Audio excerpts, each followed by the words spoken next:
Xavfsiz va sog'lom yurt keng qamrovli tezkor profilaktik tadbirining birinchi bosqichi doirasida Andijon viloyatida uyushgan jinoiy guruhlar faoliyatiga chek qo'yish hamda fuqarolar xavfsizligini ta'minlash borasida tezkor tadbirlar olib borilmoqda.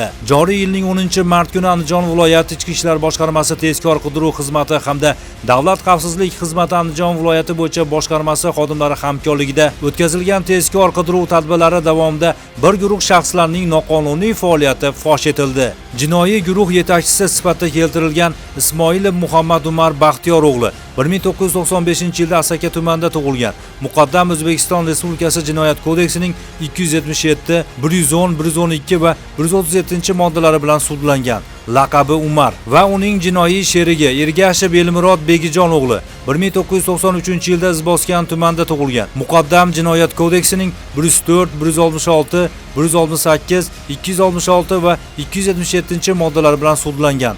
Laqabi Elmish. Ushbu shaxslar o'zlarini qonunlardan ustun qo'yib, jamiyatda yurish-turish qoidalarini qasddan buzib, fuqarolarga ruhiy va jismoniy bosim o'tkazib kelishgan. Ular Andijon shahrida joylashgan Gaga nomli kafeda moddiy manfaat evaziga fuqarolar o'rtasidagi mulkiy masalalarni ko'cha yechimi tarzida hal qilishib, bezorilik harakatlarini sodir etishgan. Xususan, joriy yilning 23-fevral kuni Ismoilov Muhammad Umar yuqoridagi tanishi Ergashev Elmurod bilan mazkur kafega kelib, bu joydagi kafe xodimlarini haqorat qilib, 2007-yilda tug'ilgan yigitni urib, unga qasddan tan jarohati yetkazishadi.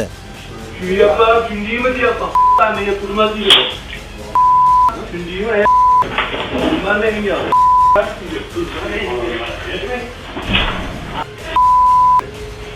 Sen gittikkan bittasi qayda ko'ray? Men senga aytaman. Keyin javob olvo. Ushbu shaxslar o'z jinoiy harakatlarini davom ettirib, o'zlariga avvaldan tanish bo'lgan 1992-yilda Andijon shahrida tug'ilgan erkakni kafega chaqirishib, u bilan o'zaro janjal keltirib chiqarishadi. Buning oqibatida kafe ichidagi xonalarning biriga ushbu fuqaroni olib kirishib, uni ham do'pposlab, tan jarohati yetkazishadi. Mazkur holat yuzasidan O'zbekiston Respublikasi Jinoyat kodeksining 277-moddasi 3-qismi A bandi bilan jinoyat ishi qo'zg'atilib, gumonlanuvchilar protsessual tartibda qamoqqa olingan. Hozirda jinoyat ishi yuzasidan tergov harakatlari olib borilmoqda.